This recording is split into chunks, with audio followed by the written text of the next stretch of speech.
modal kerja bersih. Nanti di dalam ketika Anda menganalisis rasio itu nanti yang dilihat seberapa besar sih aset lancar modal kerja bersihnya ya. Oke, dikatakan investasi dalam kas, investasi nanti dalam kita, investasi dalam inventory itu merupakan gambaran bahwa aset-aset itu merupakan suatu sumber, namanya investasi itu nanam modal ya, sesuatu sumber modal yang nanti diharapkan mendatangkan suatu perolehan gitu ya bagi perusahaan. Oke.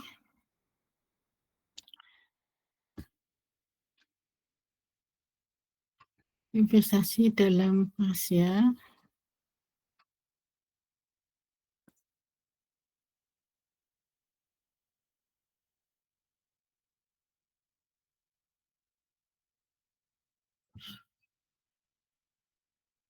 Sudah kelihatan belum? Halo? PPT-nya sudah kelihatan belum? Sudah, Bu. Sudah oke ya. Investasi dalam kas gitu ya. Nah, jadi istilahnya, nah Bu sebenarnya, masih dokumen, Bu. Hah? Gimana? PPT-nya belum Oh, kelihatan. PPT-nya belum ya, sebentar.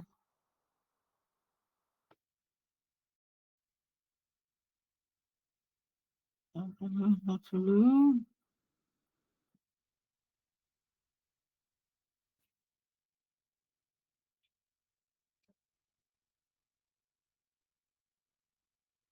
Sudah terlihat?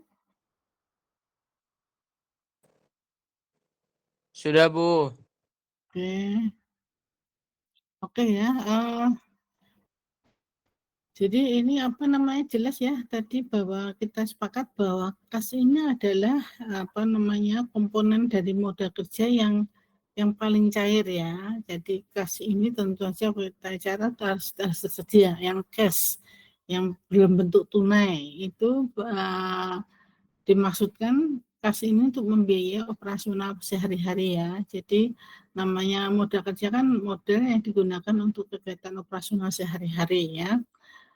Baik untuk menggaji karyawan dan seterusnya. Otomatis itu sumber dana yang harus tersedia. Nah, sekarang sebenarnya yang dikatakan apa namanya kas yang paling sehat dalam suatu perusahaan itu cadangan kas gitu ya, atau apa dari berapa sih jumlah persentase kas dari keseluruhan modal kerja tadi kan ada kas, efek, piutang, persediaan. Nah, ternyata menurut Goodman ini bahwa yang dikatakan suatu perusahaan itu well finance artinya sehat gitu ya, itu paling tidak bahwa komposisinya paling tidak kas itu sekitar 5% sampai 10% daripada seluruh modal kerja. Ya, kalau kesedikitan, terlalu sedikit resiko nanti ketika misalnya terkait dengan masalah hutang yang harus segera dibayar, kan kalau hutang itu kan yang menjadi jamin yang paling utama kan nanti seberapa punya dia cash-nya gitu ya. Meskipun ya kenapa dikatakan cash menjadi salah satu perhatian dari pihak pemberi hutang atau bank ini ya, karena memang kalau namanya apa namanya yang memberikan hutang itu kan menginginkan bahwa hutang itu bisa dibayarkan kan, jadi jaminannya ya paling tidak ada cash. Kalau yang lain memang bisa menjadi cair tapi butuh waktu begitu ya. Jadi apa namanya kalau terlalu sedikit persediaan kas itu adanya satu risiko-risiko ketika misalkan membutuhkan pembayaran hutang atau sesuatu yang dibayarkan menjadi kurang. Sebaiknya kalau sebaliknya, kalau kas itu terlalu besar, itu menunjukkan bahwa kegiatan efektivitas menjalankan modal kerja nggak begitu efektif karena banyak kas yang tersimpan, artinya mandek tidak digunakan secara optimal. Nah, jadi istilahnya apa namanya, eee eee, yang paling sehat itu sekitar 5% sampai 10%. Jadi, kemudian kita juga harus melihat perbandingan antara sales itu penjualan, jadi kalau Anda melihat data penjualan, tentu Anda melihat di laporan rugi laba gitu ya. Jadi ketika perbandingan antara sales dengan jumlah kas rata-rata menggambarkan tingkat perputaran kas ya. Jadi ini istilahnya kalau turnover-nya, tingkat perputarannya semakin cepat, ini menunjukkan bahwa penggunaan kas itu secara efisiensi ya. Tetapi ketika misalkan terlalu cepat sekali, ini justru resiko kasnya yang tersimpan terlalu sedikit sehingga itu menjadi risiko gitu ya. Berlebih-lebih ya kalau turnover-nya tingkat perbandingan sales dengan jumlah kas rata-rata terlalu cepat banget itu justru yang tersedia sedikit banget. Jadi resiko ya, adanya resiko kalau terlalu kecil gitu ya. Jadi bagaimana menyeimbangkan antara kas dan penjualan sedemikian bagaimana tingkat perputarannya semakin bagus. Yang dengan tadi catatannya bagaimana kas yang ada itu paling tidak sekitar 5% sampai 10% dari jumlah total aktiva lancar. Oke. Nah, kas adalah salah satu unsur modal kerja yang paling tinggi tingkat likuiditasnya, paling tinggi tingkat cairnya, namanya cash ya, tunai gitu ya. Kemudian kas juga membiayai operasional sehari-hari, kemudian juga bisa jadi ketika kas dibutuhkan untuk dari pembelian suatu aktiva tetap ya. Kita lihat sekarang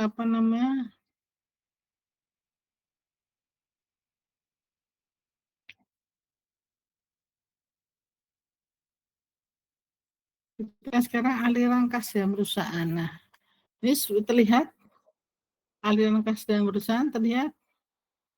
Halo,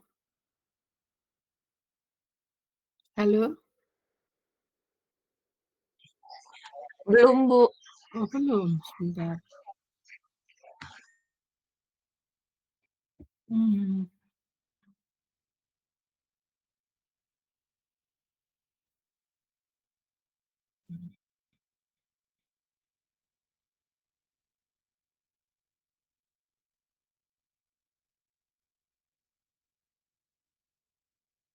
Terlihat di sini? Sudah. Sudah ya. Kemudian lihat sekarang ya, ini perputaran aliran kas ya. Ada cash inflow dan cash outflow begitu ya. Kalau istilahnya Anda perhatikan ketika masuk gitu ya, kas. Kas masuk ke sebentar. Oke. Untuk yang biru berarti dia cash outflow begitu ya. Kita masuk sekarang kas ke bahan mentah, terjadi pembelian sehingga ini adalah cash outflow-nya yang harus dikeluarkan ya. Jadi tanda-tanda panah biru itu menunjukkan cash outflow ya, sedangkan yang tanda merah ini adalah cash inflow ya. Contoh utang kenapa tanda merah menjadi kas? Karena kalau utang tanda merah menjadi kas jadi piutang gitu kan. Berarti yang utang dia membayarkan sehingga menjadi piutang gitu ya. Oke, oke. Contoh ini seperti ini ya. Kas menjadi aktiva tetap. Tanda biru itu artinya kas dikeluarkan untuk membeli aktiva tetap gitu ya. Kemudian kas itu akan depresiasi, kemudian masuk ke dalam menjadi membantu aktivitas dalam proses gitu ya. Demikian juga ya, ini yang biru-biru ini bisa dipahami, paham ya antara cash inflow dan cash outflow? Halo, mungkin mudah ya, Anda di ekonomi teknik kan sudah diberikan pemahaman ya. Halo, ya artinya kalau cash outflow itu sesuatu pengeluaran lah ya, kalau cash inflow pendapatan gitu ya. Intinya seperti itu sih ya gitu. Oke, balik lagi ke sini. Hmm,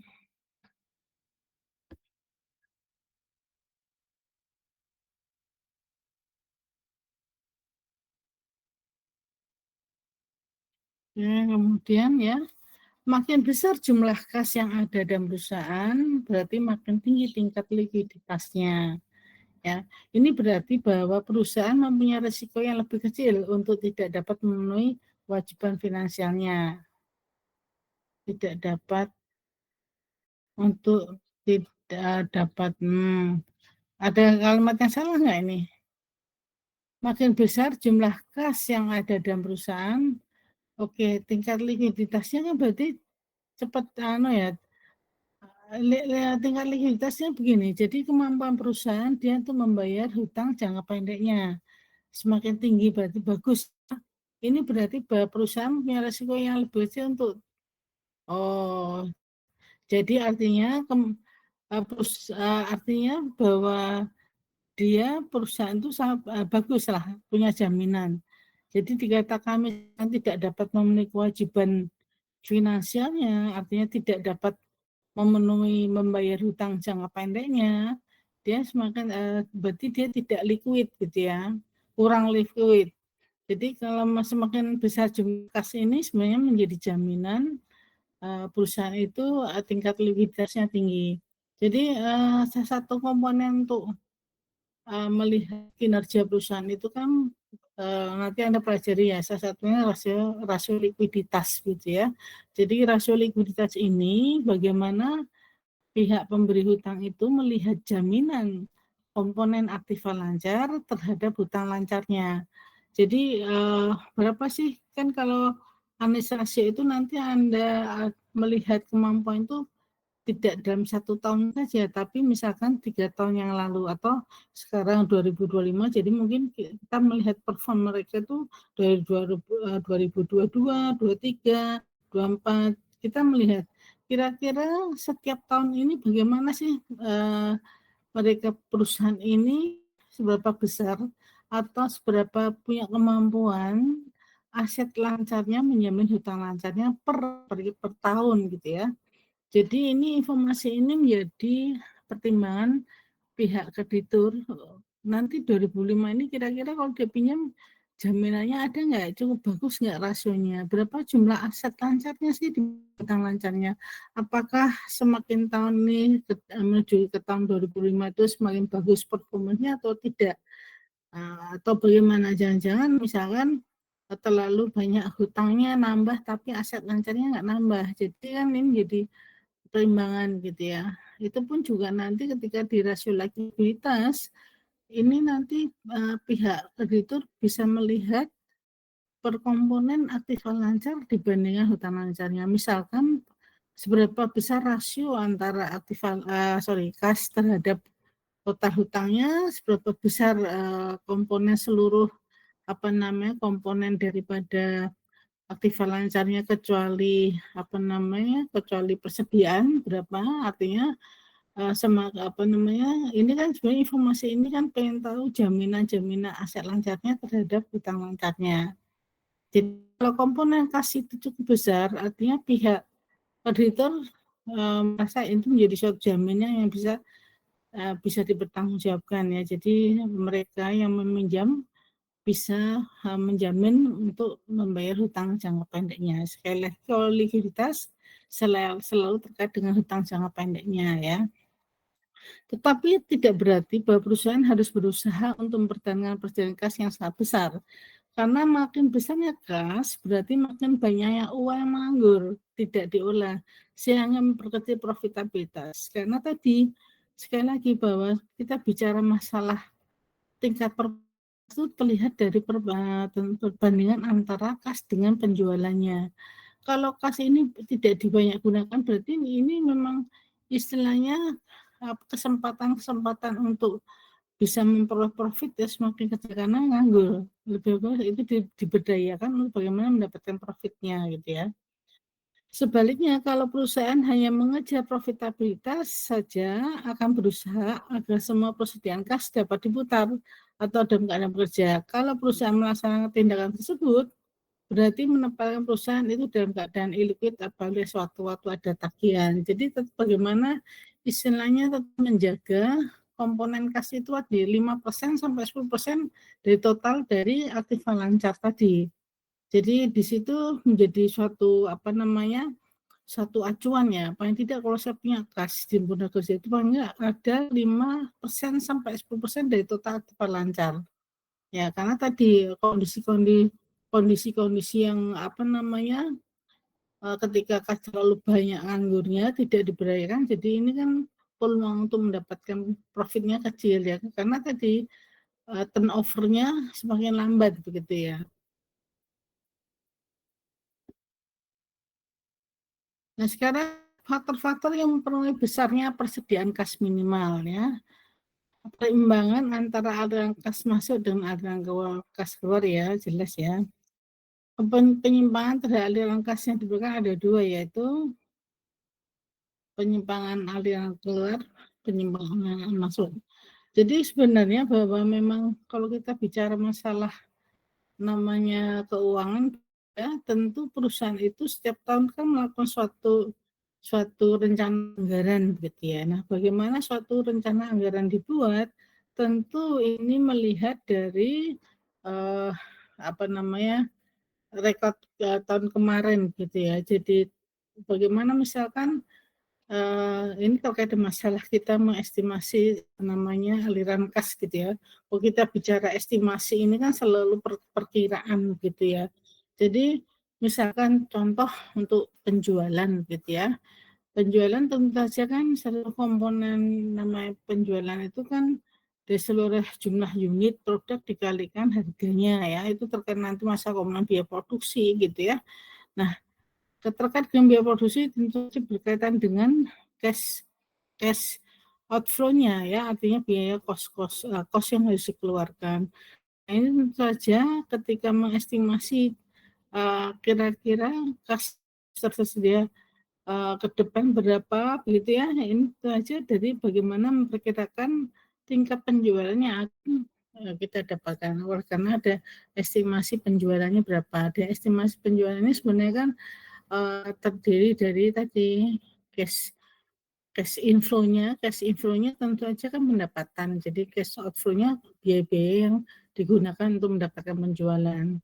Ya, bisa jadi tadi ketika diestimasi ternyata kok tidak sesuai, namanya anggaran itu kan sesuatu yang direncanakan. Nah, tinggal evaluasinya nanti apakah memang sesuai tidak planning dari awal dengan istilahnya dengan fakta di lapangan setelah berjalan begitu ya. Nah, ini tentu saja yang bisa melihat memang dua laporan keuangan yang harus diperhatikan, neraca dan rugi laba. Kalau masalah neraca itu kan uh, dibuat kalau di anggaran itu namanya perform, artinya rancangan neraca gitu ya. Itu dibuat berdasarkan tadi track record yang tahun gitu ya, sama planning ke depan gitu. Nah, nanti ketika aktivitas sehari-hari akan terlihat di masa rugi laba. Laporan rugi laba itu biasanya nanti dibuat bisa dalam per bulan, bisa per 3 bulan, per 4 bulan, atau per 6 bulan gitu ya. Gunanya apa? Itu tergantung dari kebutuhan perusahaan. Suatu laporan rugi laba itu disajikan untuk memberikan informasi bagaimana sih, apakah ada penyimpangan dari istilahnya cash inflow, cash outflow, di situ akan terlihat gitu ya. Jadi jadi istilahnya bagaimana sih pencapaian antara apa yang di realitanya dengan perencanaan anggarannya seperti apa gitu ya.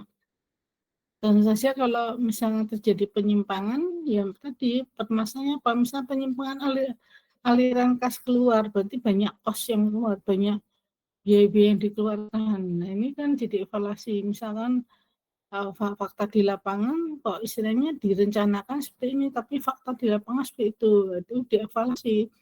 Contoh penjualan, kos-kos yang ada semakin naik. Loh, kenapa naik gitu ya? Masalahnya apa? Dievaluasi. Apakah memang ada pemborosan atau bagaimana gitu ya? Misalkan penyimpangan yang masuk, jadi cash inflow-nya. Kalau kita bicara cash inflow berarti bicara masalah pemasukan. Kenapa nih pemasukannya berkurang? Berarti kalau pemasukan dari penjualan kurang kenapa gitu ya? Apakah target penjualnya berkurang atau jadi istilahnya harga naik sehingga mengurangi tadi profitnya begitu ya? Atau bagaimana? Ini semua akan dievaluasi. Jadi akan mempengaruhi nanti sumber pemasukan kas ya. Selain pengertian budget gitu ya. Budget adalah estimasi terhadap posisi kas untuk suatu produk tertentu yang akan datang. Anggaran gitu ya. Penyusunan budgeting kas bagi suatu perusahaan sangat penting, artinya bagi penjagaan tingkat likuiditasnya. Jadi yang dimaksud tingkat likuiditasnya ini adalah menjaga bagaimana perusahaan itu mampu nanti membayar hutang jangka pendeknya. Ya, jadi harus betul-betul menjamin nih ketika sudah jatuh tempo jangka pendek 1 tahun ya, itu persediaan kas cukup memadai. Di samping memang tadi istilahnya komposisi berapa jumlah kas yang paling bagus sehat itu sekitar 5% sampai 10%. Itu harus ada. Jadi istilahnya 5% 10% itu terhadap komposisi terhadap seluruh aktiva lancarnya. Tujuan disusun untuk pimpinan jelas ya, budget anggaran untuk pimpinan ya. Kalau Anda seorang owner ya punya usaha, tentu istilahnya Anda kan butuh informasi ya dengan ada budget ini. Jadi seorang pimpinan melihat budget ini pertama melihat kemungkinan posisi kas sebagai hasil rencana operasi perusahaan. Jadi posisinya bagaimana nih? Apakah berapa nih posisi kas terhadap set aset lainnya? Tadi dikatakan patokannya kan paling nggak 5% sampai 10% itu yang sehat gitu ya. Seorang harus berusaha bagaimana kondisi perusahaan itu harus sehat. Jadi harus menjamin bahwa artinya bahwa tadi persentase kas terhadap seluruh komponen aset lancarnya itu paling nggak 5% sampai 10%. Kemudian kemungkinan adanya surplus atau defisit karena rencana operasi perusahaan. Jelas ya di situ kan nggak melihat apakah nanti ada manfaatnya, ada surplus itu berarti kan profit ya, defisit berarti loss gitu ya. Artinya defisit itu kurang. Kemudian besarnya dana beserta saat kapan dana itu dibutuhkan menutup defisit kas. Jadi kira-kira kalau defisit itu gimana sih supaya menutup defisit kasnya? Apakah nanti harus utang gitu ya? Dan apakah mungkin perlu istilahnya pasok modal sendiri gitu ya? Jadi perlu istilahnya harus memang bagaimana menyediakan kas supaya kondisi perusahaan itu sehat tadi. Komposisi kas itu banyak 5% sampai 10% daripada aktiva lancarnya. Kemudian saat kapan kredit itu dibayar kembali ya tadi kalau istilahnya tadi anggaran tadi terlihat gitu jadi bisa melihat kira-kira nanti mau dibayar kembali kapan gitu ya. Kas selalu kaitannya dengan likuiditas gitu ya. Nanti Anda belajar rasio likuiditas ya. Jadi kalau Anda nanti belajar rasio likuiditas itu sebenarnya kan itu bentuk informasi ya.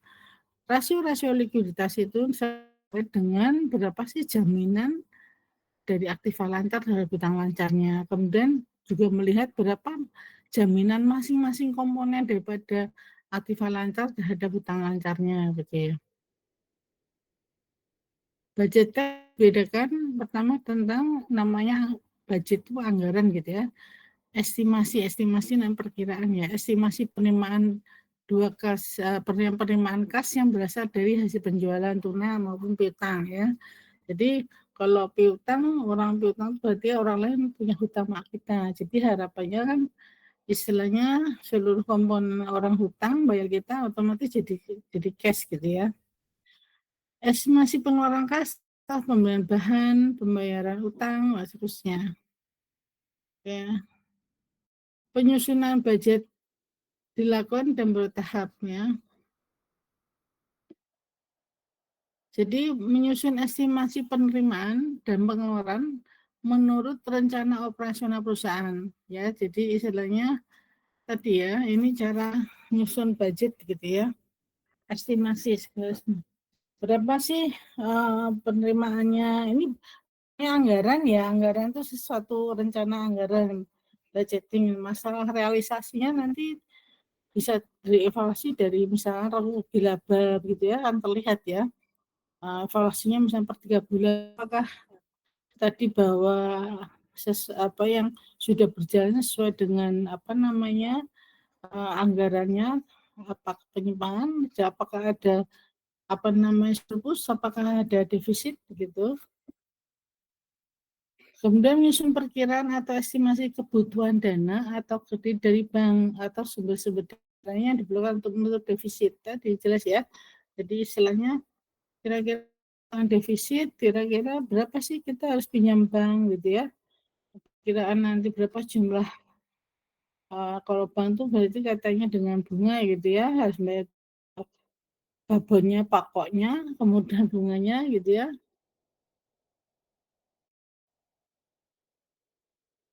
Kemudian menyusun kembali estimasi keseluruhan penerimaan dan pengeluaran setelah adanya transaksi finansial.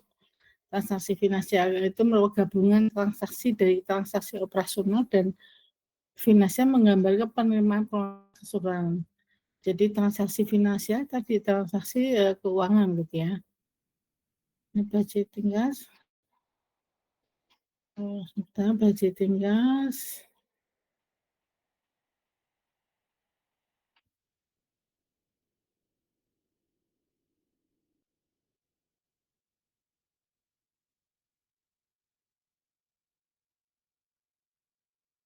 Ya, sebentar.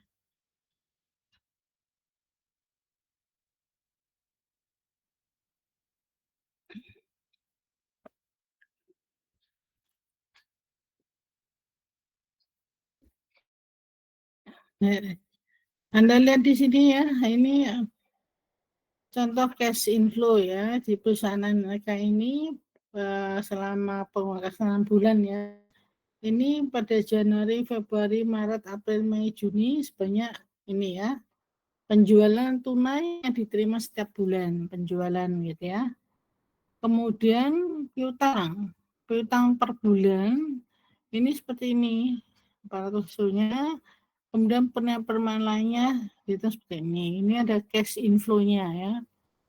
Sedang cash outflow-nya 6 bulan, ini pertama adalah cost yang dikeluarkan, persediaan bahan mentah ya, setiap tunai ini cash ya. Jadi secara tunai, kemudian pembayaran buruh setiap bulan gitu. Pengeluaran untuk biaya penjualan, kemudian pembayaran untuk biaya administrasi, kemudian pembayaran pajak penghasilan pada bulan Maret. Biasanya kan pajak dibayarkan per bulan Maret gitu ya. Nah, sehingga dapat disusun budgetnya seperti ini. Oke. Anda lihat sisi cash inflow ya, itu di data seperti itu, sehingga pada bulan Januari kalau tanda kurung menunjukkan defisit. Ya, ada kurang duit nih gitu ya. Ternyata bahwa pada bulan Januari cost cash outflow-nya lebih besar dari 400 daripada cash inflow-nya. Demikian pada bulan Februari itu masih kurang duitnya gitu ya. Sedangkan pada bulan-bulan berikutnya ternyata menunjukkan kelebihannya. Jadi kira-kira posisinya gimana 6 bulan ini sebenarnya? Kalau Januari Februari berarti masih kurang 700, kalau Maret sampai Juni surplusnya berapa?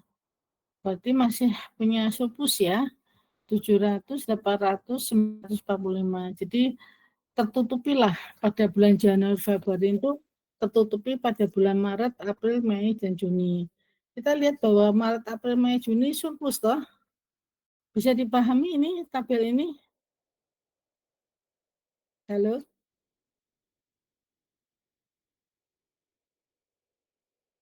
Halo?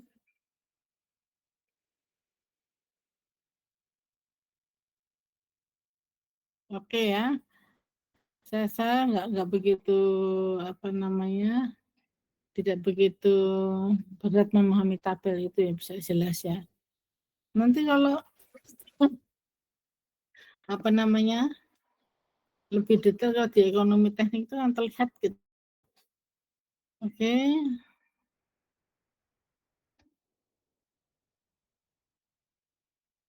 Oh, ini tadi sudah ya.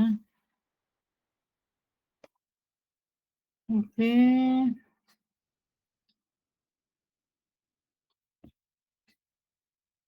Sorry.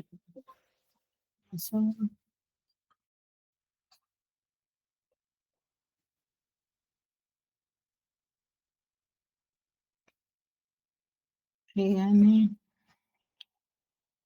Sekarang aliran kas dan hubungannya dengan siklus hidup produk ya. Jadi kalau kita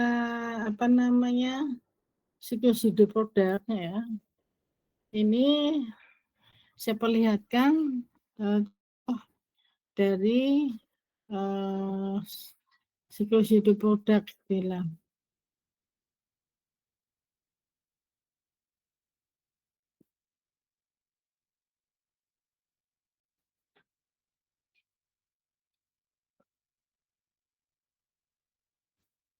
Aduh, ini ya udah.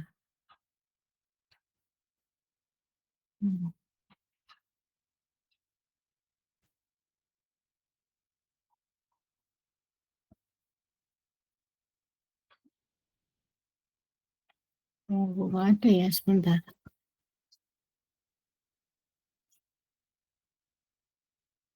Oh iya. Nah, ini bisa terlihat? Halo? Bisa ya? Nah, ini kan siklus hidup produk kan seperti ini ya. Ada introduction, growth, maturity, dan decline. Jadi produk ini kan sebenarnya kayak manusia. Dikatakan dia tumbuh, kemudian dia perkenalan lahir gitu ya, kemudian tumbuh dan kemudian dewasa sehingga kemudian decline, penurunan gitu ya. Nah sekarang bagaimana nih karena terkait dengan aliran kas dan hubungan dengan siklus kehidupan produk gitu ya. Nah tahap perkenalan dan pertumbuhan aliran kas dari operasi biasanya negatif ya. Ya. Nah, Anda lihat di sini ya. Oh di sini ketika masa pertama kali pertama kali lahir, ini biaya dia akan semakin besar gitu ya. Jadi cost untuk pengembangan, production itu gede gitu ya. Kemudian salesnya belum cukup menutupi daripada cost-nya sehingga lebih pada cash flow-nya adalah negatif gitu ya. Nah, ketika masa pertumbuhan dia akan mulai cost yang ada akan turun gitu ya, dan istilahnya penjualan dia akan naik sehingga diharapkan dia sudah mulai dari negatif cash flow semakin menuju kematangan dia semakin kecil sehingga diharapkan pada maturity dia akan semakin mendapatkan profitnya gitu ya. Akan tapi ketika pada saat decline penurunan dia akan mengalami kerugiannya gitu ya. Kosnya dia akan turun, tapi dia pendapatan penjualan dia akan turun. Sehingga ini menunjukkan adanya suatu lebih pada loss berkurang begitu. Ya, jadi selama tahap perkenalan dan pertumbuhan aliran kas dan operasi biasanya negatif, masih awal-awal negatif, tapi ketika masalah pada tahap pertumbuhan aliran kas bersih bisa negatif atau positif bergantung tingkat pertumbuhan dan investasi. Jadi tadi growth ini tumbuh ya, tapi bisa jadi dia kalau di awal-awal dia masih rugi ya, tapi bisa jadi tadi kalau dia bagus gitu ya. Biasanya kalau pada introduction, kira-kira cost apa yang terbesar di samping pengembangan cost? Kenapa produksi costnya semakin besar di masa tumbuh? Di sini kan kita ketika introduction lahir, itu kan pasar kan belum tahu tentang produk kita gitu ya. Sehingga biasanya pengusaha ini berusaha bagaimana sih pasar itu untuk mengetahui tentang keberadaan produk kita. Biasanya dia akan produksi sebanyak mungkin sehingga untuk mengenalkan ini loh produk kita, sehingga istilahnya cost yang digunakan untuk produksi semakin besar ya. Jadi saya belum bicara untung ya, karena memang sekali. Sedangkan pada saat pada saat tumbuh awal-awal mungkin masih pelan ya, jadi tingkat profitnya semakin pelan. Tapi ketika pada saat bagaimana mulai istilahnya mulai ada pesaing gitu ya, kalau di ya introduction kan cost promosi gede-gedean gitu kan. Jadi cost lebih pada promosi produksi, jadi sebanyak mungkin produk itu banyak sehingga pasar mengetahui produk itu. Nah, ketika masuk bulan kita sudah punya pasar, tapi ini artinya bahwa pesaing sudah mulai melihat, oh ini produk ini diminati pasar sehingga mulai banyak pesaing gitu. Sehingga di sini dibutuhkan dari pihak pelaku usaha bagaimana menginovasi produknya gitu ya. Nah, ini tergantung dari sisi pertumbuhan itu tergantung tadi bisa jadi kita cash flow rugi, tapi bisa jadi kita untung banyak karena kita memang sudah mulai ada pesaing, sudah punya pasar, mempertahankan pasar dan bersaing bagaimana melampaui pesaing-pesaing kita gitu. Nah ini kemudian pada tahap kedewasaan biasanya positif karena sudah settle ya, artinya sudah punya pelanggan tetapnya, kita kemudian juga bagaimana ngopeni pelanggan dan seterusnya, ada kepercayaan dari pelanggan terhadap produk kita, sehingga pada umumnya kasnya ini positif. Tapi ketika penurunan ini mungkin pasar sudah jenuh dengan ini ya, atau mungkin munculnya suatu teknologi baru sehingga produk kita bisa jadi sudah tidak diminati pasar, sudah dianggap dia tidak. Contoh misalkan dulu HP yang paling bagus dulu zamannya itu Motorola, Siemens gitu ya. Tapi sekarang betul-betul enggak ada Nokia. Sekarang kan hilang ya, dia kan mati gitu ya. Nah, ini hidup produk ya, ada perjalanan penjualan dari satu produk masa hidupnya. Seperti tadi gambarannya tadi ya, kayak manusia, lahir, tumbuh, dewasa, mati, decline. Nah ini ya. Jadi ini dikatakan satu produk dikatakan hidup didasari oleh kenyataan bahwa produk memiliki umur yang terbatas ya. Kemudian penjualan produk melalui berbagai tahap yang berbeda. Masing-masing memberikan tantangan, peluang, dan masalah yang berbeda bagi penjual. Kemudian laba naik dan turun pada berbagai tahap siklus hidup produk. Produk memerlukan strategi pemasaran, keuangan, manufaktur, pembelian, dan sumber daya manusia yang berbeda pada tiap tahap siklus hidup produknya tadi ya. Karena tadi terkait bagaimana tadi ya strategi ya melibatkan semuanya dari sisi keuangannya, dari sumber dayanya, jadi sumber daya yang punya kemampuan buat inovasi gitu ya, permanufakturannya, bagaimana manufaktur yang efisien seperti apa gitu ya, intinya seperti ini. Sampai di sini bisa dipahami gambaran terkait dengan produk lifecycle ya, posisi kondisi keuangannya begitu ya. Oke, sekarang kita masuk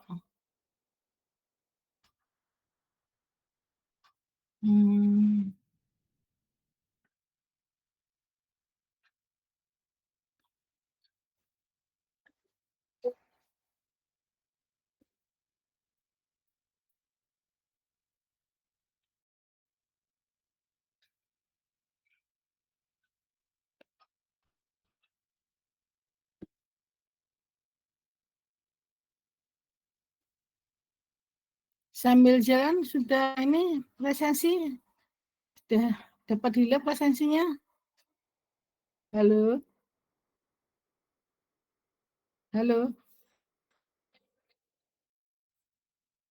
Sudah, Bu. Bu. Sudah ya. Sudah diisi ya presentasinya. Ini udah PPT-nya terlihat.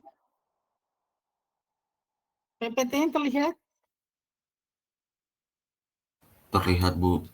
Ya, ini mengulas kembali ya saya sampaikan tadi ya. Ini ya tujuan laporan arus kas ya. Ini memberikan informasi yang relevan tentang penerimaan dan pengelolaan kas dari suatu perusahaan pada suatu periode tertentu. Jadi ini laporan ini berguna untuk pertama menilai kemampuan perusahaan untuk memasukkan kas di masa yang akan datang. Kemudian menilai kemampuan perusahaan untuk memenuhi kewajiban bayar dividen. Jadi dividen ini adalah perolehan laba perusahaan dibagikan kepada para pemegang saham gitu ya. Dan keperluan untuk kegiatan eksternal ya, artinya untuk membayar utang gitu ya. Kemudian menilai alasan-alasan perbedaan antara laba bersih dan dikaitkan dengan penerimaan dan pengelolaan kas. Jadi ya kita melihat istilahnya ketika misalkan laba bersihnya, kalau kita bicara laba bersih, kalau di laporan rugi laba itu kan setelah dikurangi bunga dan pajak gitu ya. Nah ini misalkan ini laba bersihnya kok tidak sesuai nah ini ada masalah apa dari penerimaannya, apakah ada pengeluarannya tadi ya. Kemudian menilai pengaruh investasi baik kas maupun bukan kas, yang bukan kas itu tadi efek piutang persediaan dan transaksi keuangan lainnya terhadap posisi keuangan perusahaan dalam suatu periode. Tadi paling tidak kita melihat bahwa komposisi kas itu kan yang dikatakan perusahaan sehat itu sekitar 5% sampai 10% dari total aktiva lancarnya. Jadi pedomannya itu ya, kalau kita pengen punya usaha kita sehat, paling tidak kas yang ada itu paling enggak komposisinya itu 5% atau 10 sampai 10% dari total aset lancarnya gitu ya. Anda misalnya punya owner ya, nyuruh pegawai bagian keuangan ya untuk bisa mensuatu sehingga dapat informasi ini kasnya sudah minimal batas limit 5% lah ya. Kalau 10% itu bagus lah gitu ya.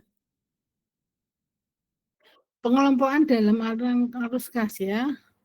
Ini ya, ini kaitannya ke operasional perusahaannya. Jadi aktivitas penghasil utama pendapatan perusahaan dan aktivitas lain yang bukan aktivitas pendanaan. Jadi istilahnya operasional ya. Contoh kas masuk.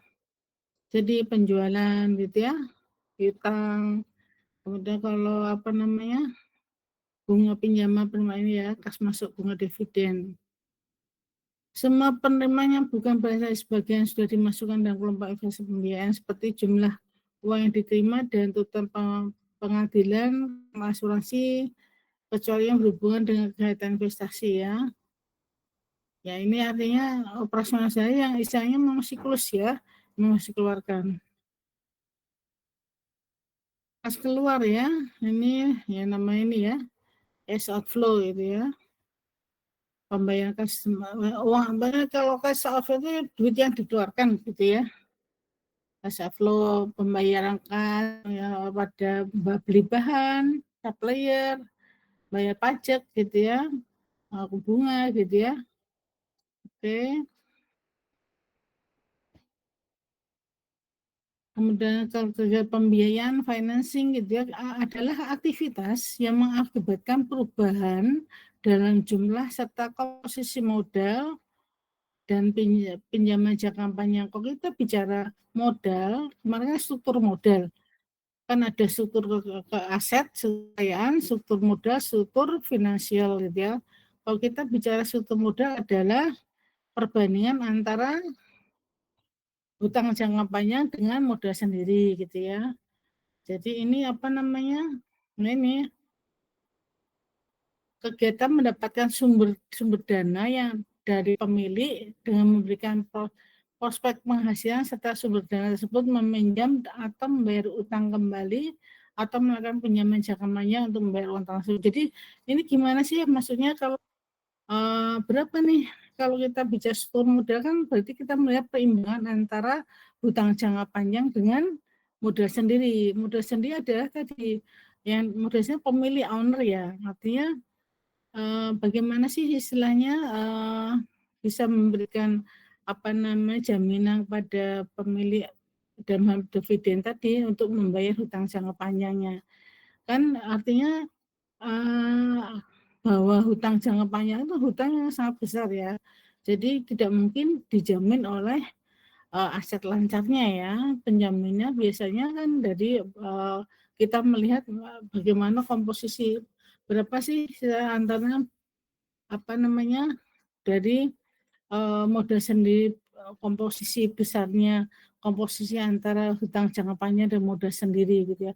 Harapan kita bahwa bahwa, modal sendiri harus lebih besar pada, hutang ya. Karena kalau hutang ini kan kita, perusahaan itu mempunyai kewajiban bayar bunganya dan pokoknya kalau pada modal sendiri, kita kan hanya melakukan dividen tadi.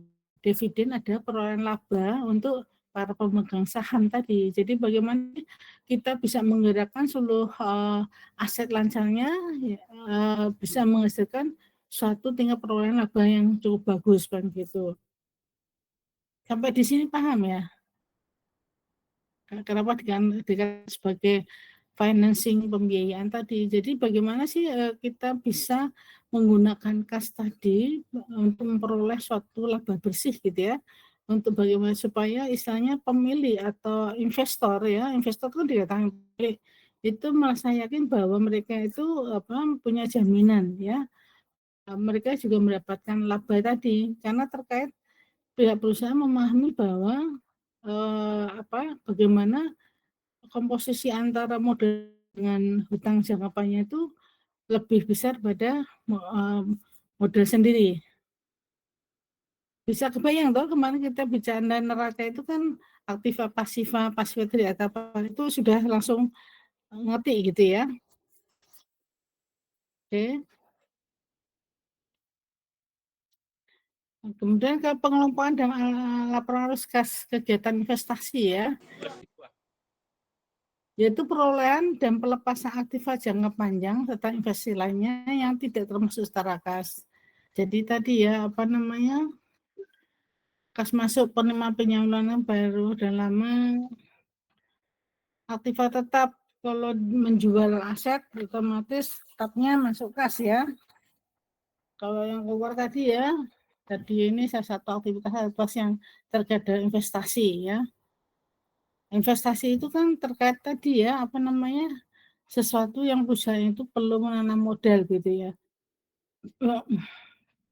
Oke, kemudian ya ini ya 2 penyaluran kas ya. Ada direct dan indirect. Kalau direct ini pelaporan kas dilakukan dengan cara melaporkan kelompok-kelompok penerimaan kas dan pengeluaran kas dan kegiatan operasi saat lengkap baru dilanjutkan kegiatan investasi dan pembiayaan. Jadi dibedakan untuk laporan kas itu. Secara kalau direct method itu kelompok mana yang kaitannya dengan operasional, mana kaitannya dengan masalah investasi, mana kaitannya dengan financing. Jadi ini aliran kasnya dibedakan menjadi 3 gitu ya. Sedangkan indirect metode ini adalah net income disesuaikan pendapatan bersih ya, disesuaikan dengan menghilangkan pengaruh transaksi yang masih belum terrealisasi dari arus kas masuk dan keluar dari transaksi yang lalu seperti perubahan. Jadi yang istilahnya belum terrealisasi dibedakan gitu ya, sehingga terlihat gitu. Seperti perubahan jumlah persediaan different income itu adalah persediaan sesuatu yang belum terrealisasi ya, harus kasus. Jadi kalau indirect method ini kaitannya memang belum terrealisasi dengan yang sudah, itu akan dibedakan. Jadi memang sebenarnya penyajian kas yang memang yang bagus kalau menurut saya ya dua-duanya bagus ya, Mas. Justru dua-duanya bisa digunakan. Kalau direct method memang mana sih aliran kas yang kaitan operasional, mana yang investasi, mana yang pembiayaan. Indirect metode itu terkaitan dengan sesuatu adalah yang belum terrealisasi arus kas, jadi masih nginden gitu ya, tapi itu kan harus dilaporkan seperti itu. Oke, mungkin ada pertanyaan? Halo? Halo? Saya rasa cukup jelas ya. Cukup, Bu. Jadi Cukup, Bu.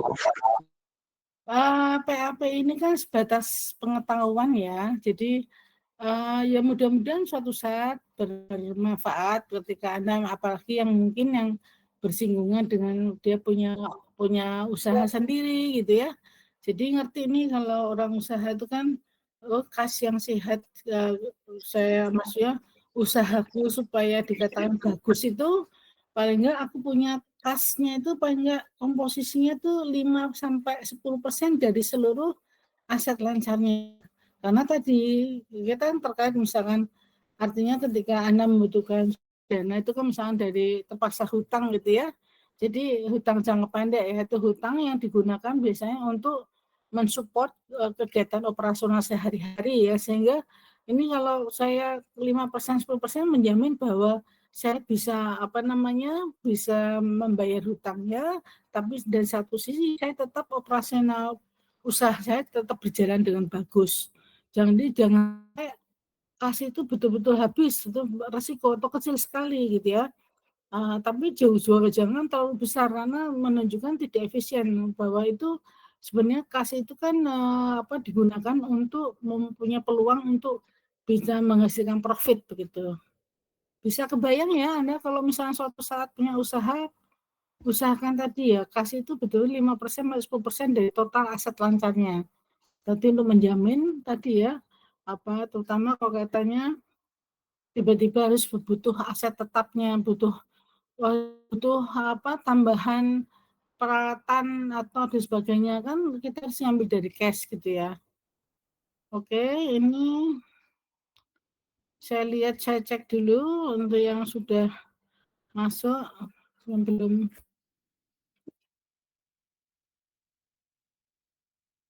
belum presensi ada. Ini Ahmad Fifta Fauzan tidak ada ya, belum presensi ini atau tidak hadir. Kemudian Farid Nur Arifin juga. Kemudian Maldino Agustian, angkatan 20. Oh ya, kemudian saya berpesan untuk yang KP, tolong segera dipastikan. Jadi sekali lagi kalau Anda mengirimkan bulan Januari, Februari itu sudah dipantau ya sampai Maret gitu ya. Anda tidak bisa misalkan Anda mengirimkan Januari tiba-tiba Maret minta kepastian, karena Anda tiba-tiba Maret itu minta kepastian, ya artinya perusahaan juga tidak akan cepat memberikan jawaban ya, atau bahkan yang sudah 1 bulan aja itu tetap tidak ada jawaban ya, Anda kok bisa apapun itu bentuk bukti bahwa Anda artinya belum mendapat kepastian, itu bisa Anda disampaikan pada pengelola KP. Artinya bahwa memang ketika terjadi Anda pantau progresnya ada, bahwa sampai sekian 2 bulan tidak ada progres, ya Anda silakan untuk mencari perusahaan lain begitu. Oke, segitu dulu aja. Halo? Halo? Baik, Bu. Oke, saya tutup aja ya kuliahnya ya. Oke, terima kasih atas perhatian Anda semuanya. Baik, kita tutup kuliah ini dibaca alhamdulillah. Alhamdulillahirabbil alamin. Assalamualaikum warahmatullahi wabarakatuh. Waalaikumsalam warahmatullahi wabarakatuh. Saya pamit ya. Assalamualaikum. Waalaikumsalam. Waalaikumsalam.